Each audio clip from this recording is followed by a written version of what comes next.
Olá, meu nome é Priscila Kelly e eu ajudo professores a entender e aplicar as estratégias de adequação curricular de forma que eles consigam ensinar surdos incluídos, sem que esses professores tenham que vasculhar a internet atrás de modelos e materiais.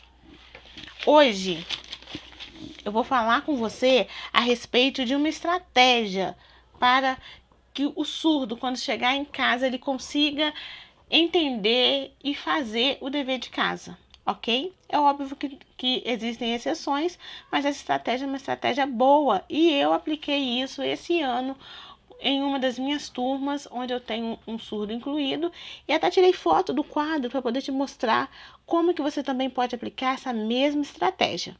Aproveito para poder te pedir, se você ainda não é inscrito no meu canal, então curte esse vídeo, se inscreve aqui no canal, ativa o sininho, compartilha para os seus amigos, para que eu consiga atingir outros professores e melhorar essa parte da educação de surdos, ok? Então vamos lá. A visualidade, a cultura visual, ela é muito importante. Você trabalhar com imagens, símbolos, esquemas e outras estratégias que vão ajudar o surdo na apreensão do conceito que você está trabalhando em sala de aula. Eu sou professora de língua portuguesa e de Libras e em uma das minhas turmas eu trabalho com uma turma de EJA em um curso técnico à noite, e nessa turma de EJA nós temos um aluno surdo incluído, e essa foi uma das aulas que eu dei no início desse ano. Eu trabalhei com eles uma crônica de Fernando Sabino chamado Negócio de Ocasião, e aí já vai uma sacada também para você. Como que eu trabalhei essa crônica? Eu procurei na internet e eu achei no YouTube uma dramatização feita por um grupo de alunos, e nessa dramatização, o que eles fazem? Pegam toda essa crônica, tá aqui, ó, o nome dela, tá marcado aqui para você ver, ó, Negócio de Ocasião. Eles pegam essa crônica e fazem uma dramatização, assim, bem simples, porém foi bem interessante. A turma gostou bastante da dramatização. E aí, eu primeiro apresentei esse vídeo no YouTube, depois eu trabalhei o texto que estava na apostila. Depois nós fizemos as questões propostas e no final da aula eu pedi que eles fizessem, como dever de casa, uma produção textual. E nós sabemos que é difícil para o surdo fazer texto. Só que aí eu utilizei a estratégia de que agora, esse primeiro texto que eu ia pedir para a turma, em que o meu objetivo era verificar a habilidade de construir uma história, de concatenar essas ideias com aquilo que eu já havia proposto, com o material que nós já havíamos visto. Então, eu falei com o surdo que ele poderia me mandar esse texto por vídeo, porque no meu caso, como eu tenho proficiência em Libras, eu vou conseguir avaliar esses pontos através da língua de sinais mesmo.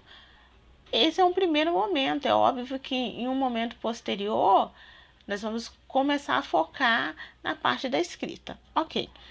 E aí, pedi, escreva um texto no estilo da crônica Negócio de Ocasião, abordando o tema sobre o relacionamento entre vizinhos.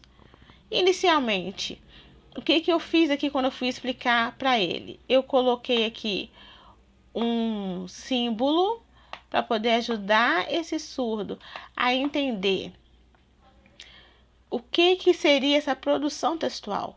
Porque o termo produção não é um termo que está no vocabulário imediato dos surdos em geral.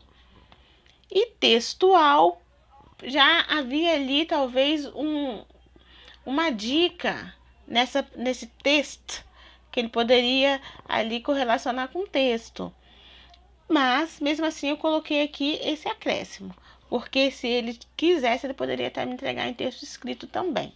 O tema, eu vim aqui no tema, olha, e eu marquei o que eu queria desse texto.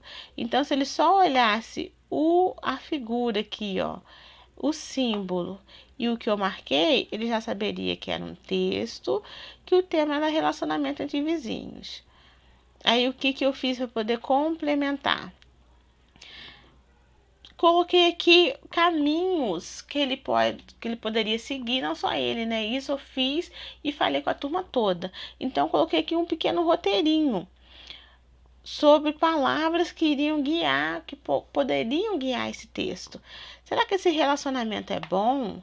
É ruim? Tem brigas? Tem amizade? Tem companheirismo? Ou coloquei até ali no final, né, os 6 pontinhos, o que ele queria ressaltar aqui nessa amizade com esse vizinho. Eu ainda comentei com ele, vocês são vizinhos de ir tomar café um na casa do outro, de pedir uma xícara de açúcar emprestado, o fósforo acabou, como que vocês são vizinhos? Não, também não precisa ser uma história verdadeira, e fui explicando esses pontos. E aí eu passei um roteiro um pouquinho maior, com 3 perguntas que estavam também na apostila de todos eles, mas eu coloquei no quadro, destaquei as palavras justamente para poder ajudar não só o aluno surdo, porque quando eu faço uma adequação, esse apoio visual vai impactar a turma como um todo. E isso é uma estratégia interessante quando nós estamos trabalhando com uma turma de EJA. Então, essa compreensão de que nem tudo é óbvio é importante e auxilia os alunos no geral. Aquele aluno que tiver dificuldade de entendimento também vai ser contemplado. E qual que é a estratégia? Eu destaquei as palavras-chave. Eu coloquei as palavras-chave em relevo. Como? Aqui estava a pergunta: como é seu relacionamento com seus vizinhos? São perguntas que vão guiar os alunos na produção desse texto. E aqui eu destaquei a palavra relacionamento. 2. Você já enfrentou problemas com algum vizinho? Destaquei a palavra problemas. 3. Em sua opinião, que medidas, ações podem ser tomadas para tornar a convivência com seus vizinhos mais fácil? Você vai observar que às vezes eu não destaquei nem a palavra toda, igual aqui no caso de convivência. Como a raiz principal do convivência é a vida, é o vive, então eu coloquei aqui o vive, porque em casa, quando ele fosse olhar, seria mais fácil dele reconhecer e falar: vida, fácil, e conseguir relacionar o que eu estava pedindo. Então, veja só. Aqui eu destaquei essas palavras. Inicialmente, quando eu li as palavras, a intérprete interpretou normalmente, e depois eu fui e conversei com esse surdo. Olha, eu quero que você faça um texto, como eu mostrei aqui no slide anterior. Quero que você faça um texto, pode ser tanto sinalizado quanto escrito, e eu quero que você fale sobre o relacionamento. E lembra lá que eu marquei o que era o relacionamento? Se era bom, se é ruim, se tem amizade, companheirismo, se tem brigas. E aí destaquei a próxima palavra, que é a palavra problemas. Se ele tem algum problema com algum vizinho. Além de eu fazer esses destaques no quadro, eu também fiz esses destaques na apostila dele. Eu fui lá com o marcador de texto e marquei essas palavras principais. Aqui na palavra medidas, eu não escrevi ações. Eu ia escrever ações, só que eu preferi colocar de uma forma que, quando ele sinalizasse, ele fosse entender. Então, eu coloquei assim: fazer o quê? Por que fazer o quê? Fazer o quê tem correlação com essa palavra. Ações, medidas. O que você vai fazer para viver mais fácil? Com quem? Com os vizinhos. Então, aqui, algumas dicas. Aqui eu fiz dessa forma, mas você ainda poderia ressaltar vizinhos aqui, vizinhos também aqui. Depois, quando eu terminei de explicar, eu ainda desenhei aqui 2 casinhas, né, para ele correlacionar o que era essa palavra, caso ficasse em dúvida quando chegasse em casa. E o resultado foi um resultado assim muito bacana, porque essa minha aula foi sexta-feira e quando foi no sábado, 7 horas da noite, ele já tinha me mandado os vídeos com o dever de casa. Então, É uma estratégia assim muito interessante, que dá muito certo.